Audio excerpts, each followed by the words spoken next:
What are self-custody solutions for institutions like at the moment, and is there room for further disruption? Yeah, so I'll try to answer, and then I'm curious to hear Jules' point of view. So I think there are definitely a lot of different flavors of MPC in the market right now, and MPC seems to be one of the, if not the chosen solution for enterprise custody. It's particularly helpful because it abstracts away from the chain in which you're operating. And so multi-sigs and other custody solutions are often not the preferred approach when you're dealing with multiple chains.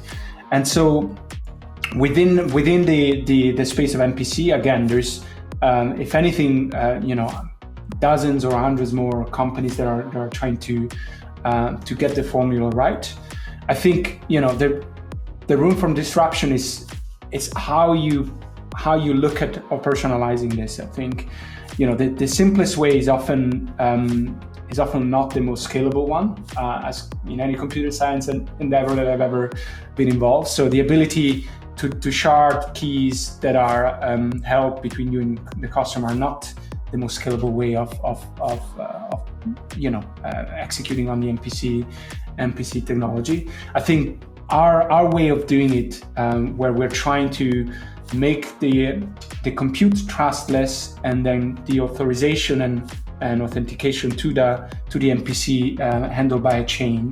I think that's where the nuggets of innovation might lie, because that allows us to then completely abstract storage and signatures from the authentication. And once you've done that, there's really, there's obviously another set of problems you need to solve, but that really opens up much more flexibility to what you would have otherwise on a more traditional approach. And I think the disruption will happen there, right? If we can move faster because of our architecture, if we can solve problems better, if we can give more agency to the users and customers by virtue of our architecture, I think that's where disruption will come in.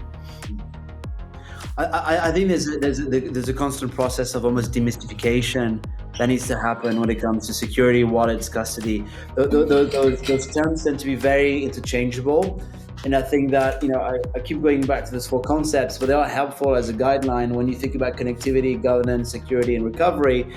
Each platform almost kind of tends to overemphasize the feature deliverable around one of those pillars, perhaps more than others.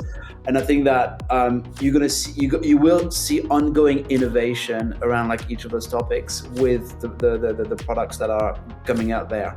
I don't think there's a lot of companies that think about it as holistically as we do, to be honest. But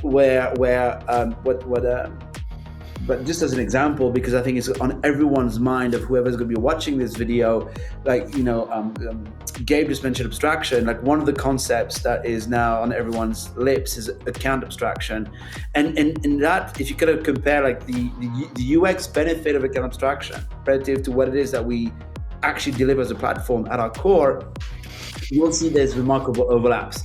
So I think about innovation at this point, and this sounds perhaps a little bit brash, but a lot of what we see as innovation today that people are discussing is a lot of validation of our product roadmap, to be honest.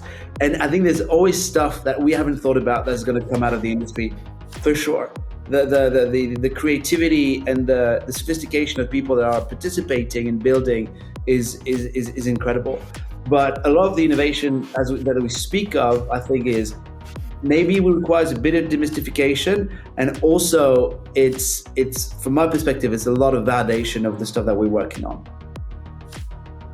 Listeners, make sure to check out new Qredo platform and let us know what you think. Your feedback is invaluable to help Qredo continue to evolve and enhance its services.